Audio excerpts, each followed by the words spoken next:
किसी की मुस्कुराहटों पे हो निसार, किसी का दर्द मिल सके तो ले उधार, किसी के वास्ते हो तेरे दिल में प्यार, जीना इसी का नाम है।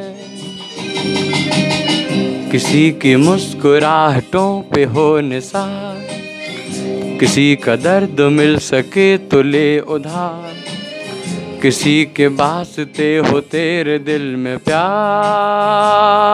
जीना इसी का नाम है।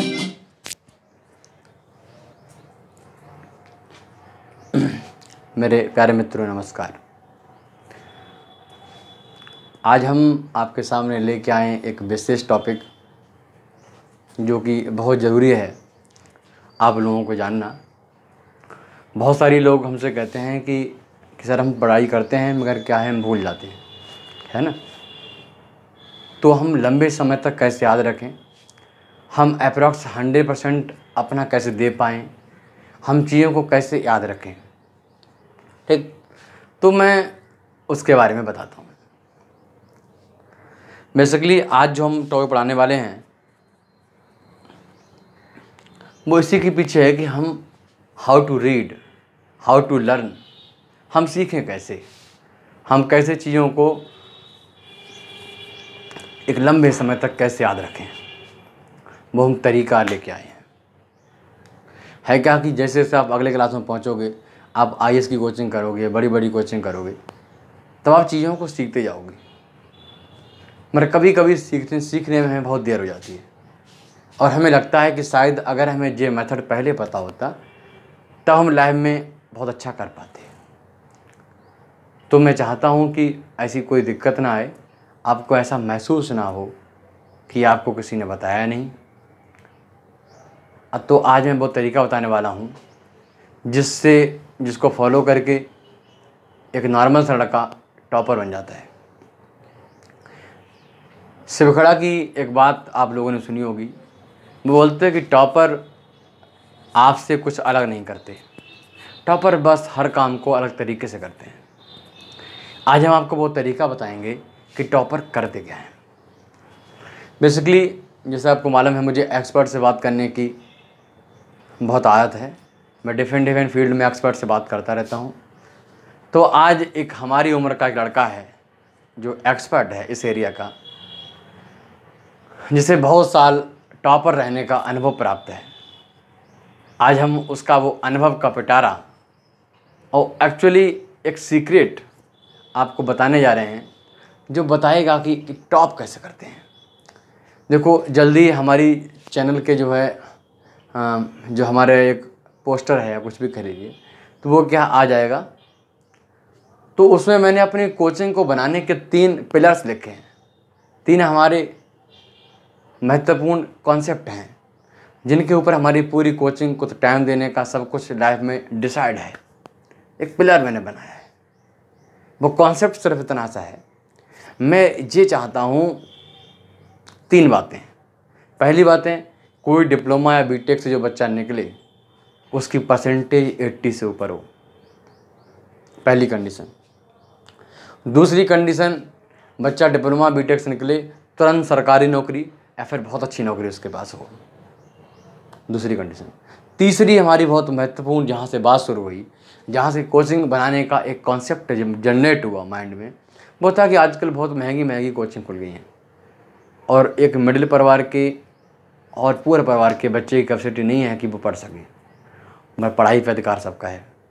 तो इसलिए मेरे दिमाग में आया कि क्यों ना अगर मैं कुछ कर सकता हूँ, अगर भारत के महारथ का मैं सारथी नहीं बन पाया तो कम से कम धक्का लगाने वाला कहार तो बन ही सकता हूँ।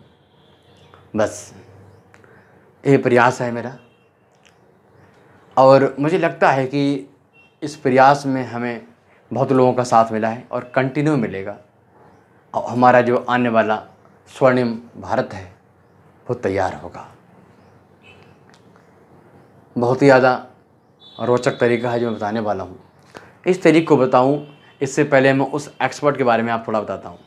वास्तव में उस एक्सपर्ट की जीवन की बहुत सारी ऐसी घटनाएं हैं जो कि वास्तव में बड़ा हमें सीख देती हैं और हर इंसान को अपनी भयंकर परिस्थितियों में उससे कुछ सीखना चाहिए। वो लड़का जिसके बारे में बात कर रहा हूँ, मैं एक छोटे से गाँव में बिलोंग करता था। ये बात उस समय की है जब 2010 में क्या था, लोगों की फर्स्ट रैंक क्लास में फ़र्स्ट आना, इंटरमीडिएट में 10th में फ़र्स्ट आना 2010 के अकॉर्डिंग बड़ा मुश्किल था। लोग बोलते थे कि तुम कितनी पढ़ाई क्यों ना कर लो, फर्स्ट नहीं ला पाओगे। तो बच्चा हमेशा बोलता था कि ऐसा नहीं है, हमारी अच्छी परसेंटेज आएगी, क्योंकि उसकी 97%, 98% रहती थी, 95 रहती थी 9th क्लास में, इससे पहले भी हमेशा। तो उसने ऐसा कहा। दिक्कतें बहुत आई, पढ़ाई कोई माहौल नहीं था। वो बच्चा क्या करता था, ये बाहर गांव से निकल जाता था और कहीं पेड़ पे बैठ के या किसी खेत में जाके आराम से बेफिक्र होकर पढ़ता था। वो बच्चा बताता है कि उसका तरीका ऐसा था पढ़ने का, मतलब मैं एक्सपर्ट के बारे में बात कर रहा हूँ जो कि अभी कम उम्र का है। तो वो कहता है कि सर मेरी कंडीशन ऐसी थी कि वहाँ पर मैं एक बुक को ले आया करता था और सुबह से लेकर शाम तक गायब हो जाता। लोग कहते पता नहीं कहाँ, उसका कुछ मालूम ही नहीं पड़ता कहाँ गया। अब वो बाहर जाता था और जाके आराम से खेत पे शाम तक पूरी फेस की केमिस्ट्री की बुक को पढ़ लेता था और दिमाग में सेट कर लेता था कि किस तरीके से इसमें जब कुछ है। वो किस तरीके से पढ़ता था हम उसके बारे में बताएंगे आपको। तो अब वो क्या था, उस बुक को पूरा पढ़ लेता था और बुक को पढ़ने के बाद शाम को पूरी बुक ख़त्म होती थी, सुबह खाना खा के गया और तभी पानी पी के घर आता था। ये तरीका था उसका पढ़ने का, उससे जुनून था पढ़ने का। सारी चीज़ें उसको मौजवानी याद रहती थी, किस पेज नंबर पे क्या लिखा है। मैं उस अमेजिंग बच्चे के बारे में बात कर रहा हूँ जिसे पता नहीं कैसा जुनून था, जहाँ पर पढ़ाई का कोई माहौल विशेष भी नहीं था। अब वो इकलौता ऐसा बच्चा था जो पढ़ाई में पूरा डेडिकेशन दे रहा था। बहुत सारी सामाजिक दिक्कतें थीं मगर वो बच्चा फिर भी आगे बढ़ता जा रहा था। 10th क्लास में उसने डिस्ट्रिक्ट में 6th स्थान है पे गेट ऑब्टेन किया। तो आप मान सकते हो कि 6th स्थान एक बड़ा स्थान है। तो इसका मतलब उस बच्चे में कुछ ना कुछ तो था। सारी कंडीशन सब उसके विरुद्ध में थी, फिर वो इन चीज़ों को ओवरकम करता हुआ, सब चीज़ों को ओवरकम करता हुआ आगे बढ़ रहा था। मैं तो यही कहता हूँ कि उस बच्चे के साथ ईश्वर की एक शक्ति थी जो उसे कहीं रहना चाहती थी, जो उस बच्चे को देश के हित में लगाना चाहती थी। आज वो एक्सपर्ट से मैंने बात की तो उसने अपने बारे में बहुत सारी चीज़ें बताई। तो उनमें से हम बहुत सारी चीज़ें तो मैंने शेयर की हैं। उसके संबंधित लाइफ की मैं एक घटना को वर्णन करता हूँ जो कि आज के हमारे topic Rancho method of learning इससे संबंधित है। तो रेंचो मेथड ऑफ स्टडिंग है ना, सीखने की कला जो है उसके आधारित है। जैसा कि आपको मालूम है कि अप्रॉक्स 2010 में एक फ़िल्म आई थी, इसका नाम था 3 इडियट। उसमें आमिर खान जो था वो रेंचो बनता है, यानी सबसे स्मार्ट लड़का है ना, जिसके पढ़ाई का तरीका सबसे अलग रहता है, जो चीज़ों को रटना पसंद नहीं करता, जो चीज़ों को सीखना चाहता है, यूनिवर्स को समझना चाहता है कि आखिर हो क्या रहा है, और रिजल्ट जो सोचते हैं लोग उनसे काफ़ी अच्छा आता है। वो बच्चा जो है सिर्फ पढ़ाई में अच्छा नहीं है, वो सामाजिक रूप से भी अच्छा है, वो लोगों की भावनाओं को भी समझता है। उस रेंचो के बारे में बात करने आ रहा हूँ। आज हमारा टॉपिक जिस एक्सपर्ट के ऊपर है, वो लड़का जब इंटरमीडिएट में पढ़ता था तो क्या था कि उसका इंटरेस्ट ज़्यादा खेलने खालने में नहीं था। उसका एक कॉलेज से सिर्फ एक ही दोस्त हुआ करता था।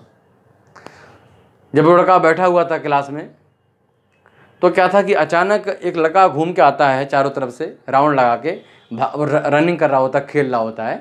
तो उसको टच करता है और कहता है रेंचो, और चला जाता है, और फिर टच करता है, फिर चला जाता है। तो उसे लगता है कि लड़का हमारी चिंग बना रहा है, हमारे लिए कुछ उल्टा बोल रहा है। तो उसे गुस्सा आता है। होता है क्या, वो लड़का शुरू में ही बहुत कुश्ती करने वाला, मारने वाला रहता है। फिर सोचता आने दो अगली बार, फिर बोलता है रेंचो, तो वो पकड़ लेता है और बहुत पटके मारता है, मारता रहता है। तो दूसरा लड़का आता है, क्यों मारे? तो मैंने कहा जी हमसे रेंचो कह रहा है, चिंग बना रहा है मेरी, मेरा नाम रेंचो थोड़ी है। तब वो बताता है रेंचो एक अच्छा नाम है।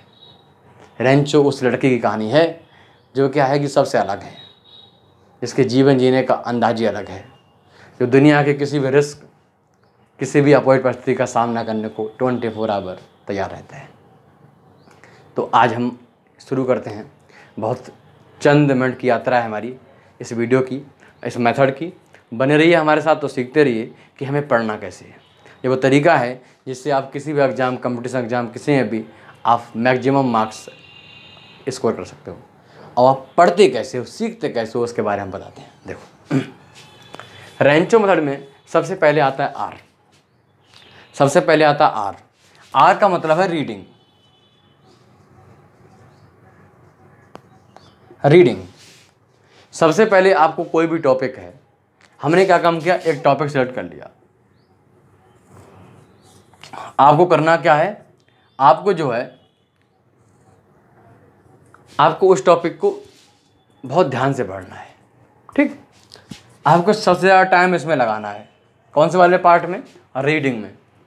जो व्यक्ति अपना सबसे ज़्यादा टाइम सीखने में लगाता है, लर्निंग में लगाता है, पहली बार में अपना बेस क्लियर करने में लगाता है, उसको और स्टेप में और बार न्यूमेरिकल करने में और कहीं भी ज़्यादा टाइम नहीं देना पड़ता है।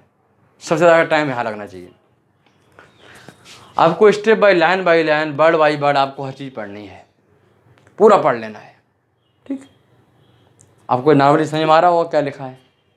जैसे आप लाइन पढ़ोगे तो आपको समझ में आ जाएगा क्या लिखा हुआ है, किसी भाषा में हो आप पढ़ लीजिए। फिर हमने क्या काम किया, इसको पूरा पढ़ लिया।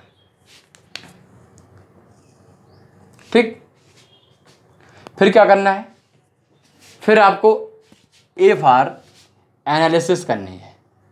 एनालिसिस, ठीक है, ए से एनालिसिस करनी है।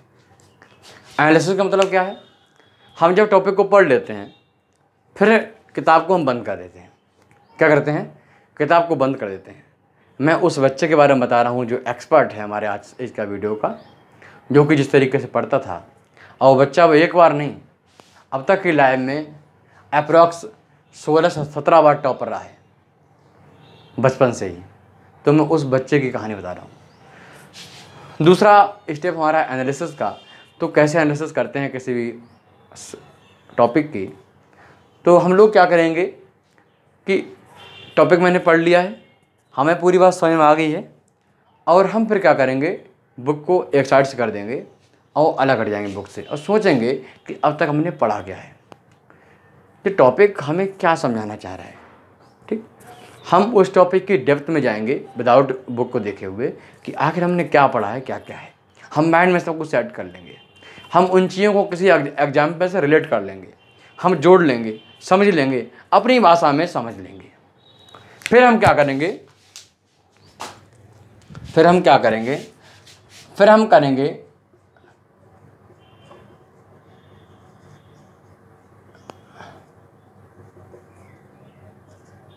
नोट्स। ठीक,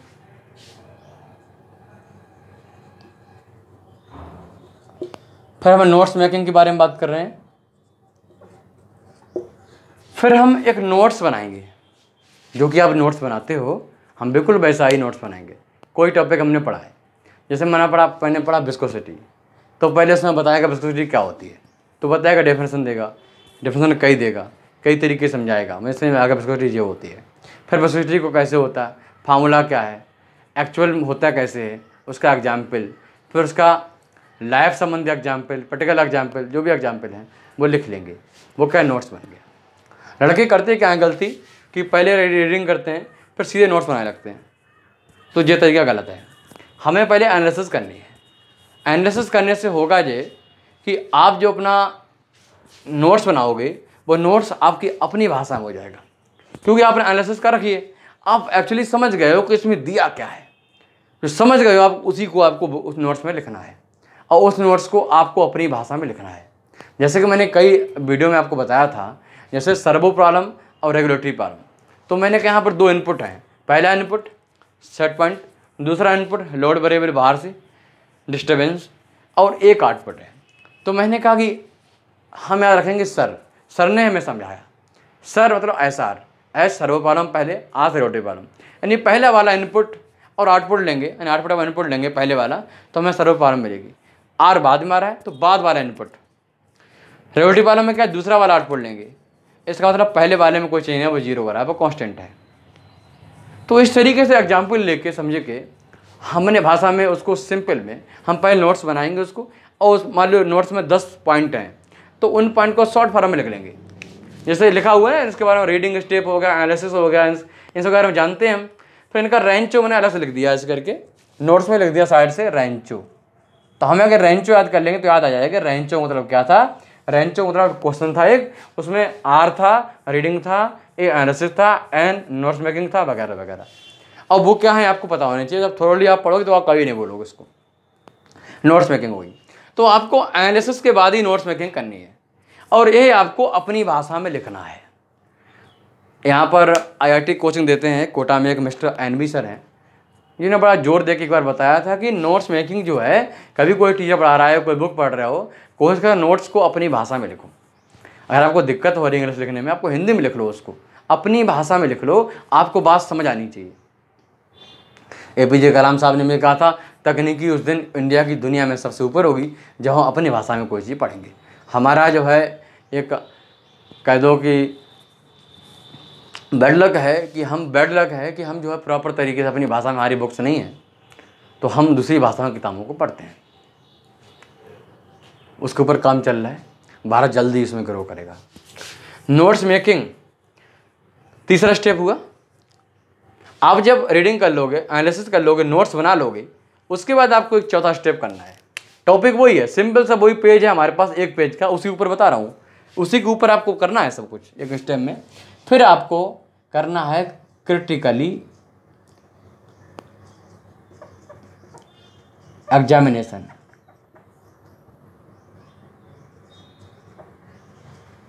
एग्जामिनेशन या फिर एग्जामाइन, ठीक, क्रिटिकली एग्जामिन करना है आपको। क्रिटिकली एग्जामिन का मतलब क्या है? क्रिटिकली एग्जामिन का मतलब है सी से क्रिटिकली एग्जामिनेशन। इसमें आपका मतलब जो है कि अब आपको एक एग्जामिनर के पॉइंट ऑफ व्यू से आप उस पूरे पेज को देखोगे। आपको ये देखना है कि इस पूरे पेज से कितने क्वेश्चन फ्रेम हो सकते हैं, कौन कौन से क्वेश्चन बन सकते हैं। अच्छा, आप जब भी पूरा नोट्स बनाओगे, नोट्स बनाते समय उसके नीचे कुछ स्पेस छोड़ दोगे हर पेज पे, जिसमें आप क्या करोगे कि आप बुक लिखोगे कौन कौन से क्वेश्चन फ्रेम हो सकते हैं, ताकि एग्जाम टाइम आप उनको पढ़ो तो आपको तुरंत समझ में आए क्या क्वेश्चन इससे बनेंगे, क्या आपको उसके आंसर आते हैं नहीं आते हैं। तो आप उसमें ये देखोगे कि किस किस पॉइंट ऑफ व्यू से क्वेश्चन पूछे जा सकते हैं। तो आप उसमें टीचर होगी ना कि स्टूडेंट, तो आप उसको टीचर के पॉइंट ऑफ व्यू से आप उसको देखोगे। ठीक, क्रिटिकल जो हो गया तुम्हारा क्रिटिकली एग्जामाइन। फिर है एच। एच सबसे महत्वपूर्ण स्टेप है, जिसका नाम है हेल्पिंग। ठीक, या फिर मान लो हेल्प, जैसे बोलते हैं ना हेल्पिंग हैंड, बोला हेल्प। तो एच मतलब हेल्प। इस हेल्प में क्या है? इस हेल्प में दोस्तों ये है, अब तक मैंने रीडिंग कर ली पहले, फिर हमने दूर जाके एनालिसिस कर ली, फिर नोट्स बना लिए, ये फुल नोट्स हैं, फिर मैंने क्रिटिकल एग्जामिनेशन किया, कितने क्वेश्चन फ्रेम होते हैं मैंने पता कर लिया। अब हम क्या कर रहे हैं, इस टॉपिक को किसी दूसरे साथी को, दोस्त को पढ़ा देंगे। मैं आपको उस एक्सपर्ट के फिर बारे में थोड़ी सी स्टोरी सुनाता हूँ इस टॉपिक से संबंधित। वो क्या करता था कि वो क्लास में बैठ जाता था और 10th क्लास में सबसे बोलता चलो अच्छा सब लोग आ जाओ, हम सबको मैथ पढ़ाएंगे। तो सब लड़के जो थे क्या करते थे कि आ जाते थे मैथ पढ़ने। तो जब एक कॉपी लेता था तो कहता था कि दो बिंदुओं के बीच की दूरी जो है, तो रेखा की जो इक्वेशन है, लाइन की इक्वेशन है, वो क्या बनेगी, स्ट्रेट लाइन की इक्वेशन क्या बनेगी, देखो पहले तरीके से। तो वो क्या करता था, लिखता था मेथड फर्स्ट और फिर क्वेश्चन करना सॉल्व करता था, तो एक पेज के तिहाई हिस्से तक उसका आंसर आ जाता। तो मैंने लिख दिया आंसर। फिर मैंने कहा मेथड सेकंड डाला साइड से और फिर करना शुरू किया। तो लड़का कहता था यार मैं आंसर तो आ गया है, चलो कोई नहीं, पता नहीं क्या, कुछ समझ नहीं आ रहा है, चल लें। तो आगे करना शुरू किया, आंसर आ गया दूसरे तरीके से, देखो आंसर आ गया, आंसर यही है, हाँ आंसर यही है। तब तक उसने निगाह बचा के तुरंत डाला मेथड नंबर 3। फिर वहाँ से करना शुरू किया, देखो आंसर आ गया, आंसर आ गया, तीनों आंसर सेम है। ठीक, लड़के खुश हो के चले आते थे। फिर लौट के आते थे, सोचते समझ नहीं आया जी एक आंसर 3 बार क्यों आया है। तो बताया तीनों तरीके हैं करने के, समझ में आ गया ना, आ गया, हाँ आ गया। ठीक, फिर वो क्या थे, ऐसे चलता रहता था, कोई भी सवाल करवाता था तो हम पूरा उसका पेज भरते थे, पेन भी उसका होता था और उसका क्या था कि कापी उसकी हुई थी और हम उसको पूरा बता देते। कुछ दिनों बच्चों को समझ में आने लगा कि ये शुक्ला जो है, लड़का जो है, वो लड़का क्या करता है कि, मैं एग्जाम्पल दे रहा हूँ, वो लड़का जो है क्या करता है कि वो यार कापी भरता है, ठीक, वो लगता है उसे कि कापी भरता है। तो कापी भरता है इसका मतलब अब ऐसा करते हैं कि काम नहीं चलेगा जब पूरी कापी भर देता है, एक क्वेश्चन करने दो तो 2-3 पन्ने भर देता है। ऐसा करो, अब कुछ फर्जी पेपर निकालते हैं। तो लड़के, मैंने एक बार देखा, मतलब एक उस लड़का बता रहा है कि मैंने देखा कि वो लड़के क्या कर रहे थे, कूड़े में से जो है, कूड़े में क्या कर रहे थे, ढूंढ रहे थे पेपर कुछ। तो उसने कहा कि सोचा कैसे पेपर क्यों ढूंढ रहे हैं, तो मालूम पड़ा वो पेपर कूड़े से लेके आते थे और ऐसे करके उसको रखते थे और सीधा करते थे उस पेपर को, बोलते अब इस पेपर पे करो सवाल, अब भरो इसको, अब दिखाओ सवाल करके। तो उसकी आदत थी एक पेपर भरने वाली, मतलब हेल्प करने वाली। तो वो सारे बच्चे क्लास के सबको क्वेश्चन एक सीख लेता था, उसको सबको समझाता था। ऐसा करने से क्या था, वो मास्टर के पॉइंट ऑफ व्यू से समझाया था। तो बहुत सारे क्वेश्चन और क्या बन सकते हैं, लड़के डिफरेंट क्वेश्चन पूछते थे, तो उन सबके आंसर देने में, आंसर सर्च करने में फिर हमारा टॉपिक पूरे कंप्लीट हो जाता है। तो यहाँ से हो गया हेल्पिंग।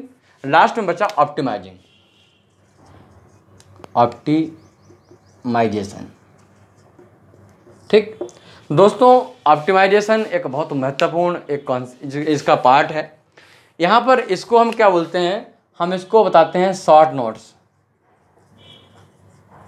ठीक, आपको ऑप्टिमाइजिंग के बाद शॉर्ट नोट्स करना है। जैसे कि आप जानते हो गेट एग्जाम हो गया, बीटेक एग्जाम हो गया, कोई भी एग्जाम हो गया, तो हम बहुत सारा पढ़ते हैं बार बार।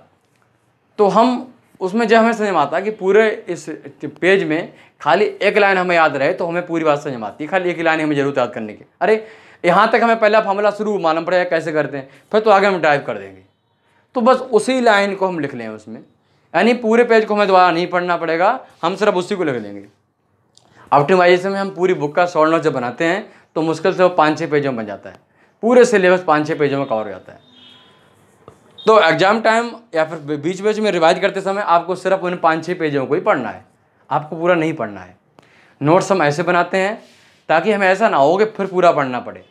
अगर आप रीडिंग वाले पहले पार्ट में बहुत टाइम दोगे तो आपको इस पार्ट में बहुत कम टाइम देना पड़ेगा, क्योंकि सब आपकी जुबान पे होगा।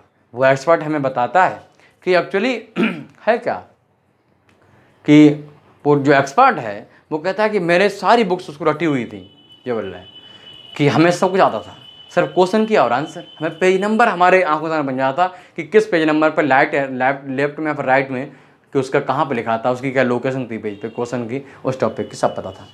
तो रट्टा मतलब आपको रट्टा मार के छोड़ के आप चीज़ों को समझते रहोगे, बार बार रिवाइज करते रहोगे, तो क्या होगा, फाइनली आप बहुत स्ट्रांग हो जाओगे। तो ऑप्टिमाइजेशन एक ऐसा पार्ट होना चाहिए जिसमें ऐसा नहीं कि हम पढ़ें तो फिर उतना ही टाइम लगे पूरा हमें। तो आप पहले रीडिंग करोगे, फिर एनालिसिस करोगे, फिर नोट्स बनाओगे, फिर क्रिटिकल एग्जामिनेशन करोगे, फिर हेल्प करोगे दूसरों की, और फिर ऑप्टिमाइज करोगे, एक माइक्रो नोट्स बनाओगे, शॉर्ट नोट्स बनाओगे। तो ऐसा करने से टॉपिक आपका पूरा पूरा क्लियर हो जाएगा। ठीक, ये एक अच्छा तरीका है, ये तरीका है टॉप करने का। जो स्टूडेंट्स मेरे इस तरीकों को फॉलो करेंगे वो डेफिनेटली टॉप करेंगे। मेरा पर्पज़ है कि भारत में हर बच्चे की परसेंटेज 80 से ऊपर आनी चाहिए, और वो आएगी ही। ठीक, तो कैसा लगा हमारा ये टॉपिक, इस वीडियो को मैक्सिमम शेयर करिए। किसी भी group 5, 6, 10th, 12th, diploma, B Tech, किसी कंपटीशन IAS तक के लिए, सबके लिए काम यही करेगा। कॉमन तरीका है, ऐसे ही पढ़ना है, ऐसे सीखना है ना। ये तरीका आपके साथ रहेगा, सफलता आपके साथ रहेगी। ठीक है दोस्तों, तो बताइएगा हमारे रिस्पॉन्स की कैसा लगा आपको हमारा method, Rancho method of learning. तो सीखते रहिएगा, आगे बढ़ते रहिए, चैनल से जुड़े रहिए। तब तक के लिए नमस्कार, फिर आते हैं नए वीडियो के साथ। जय हिंद, जय भारत।